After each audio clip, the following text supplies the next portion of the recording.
Tak máme třetí jarní den, je dneska velice hezky a já tady stojím na Křížové hoře.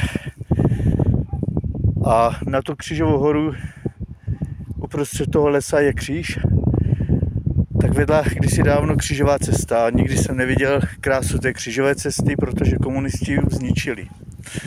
A dneska vlastně ta křížová cesta chodí vždycky o Velkém pátku.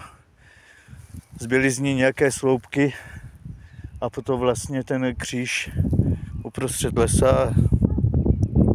Vycházelo se od kostela vlastně asi tou cestou, co je vidět, od kostela Vědlí.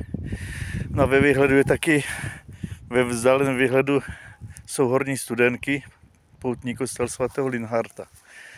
No a když bychom se otočili na druhou stranu, tak tam je Václavov, kousek od domova.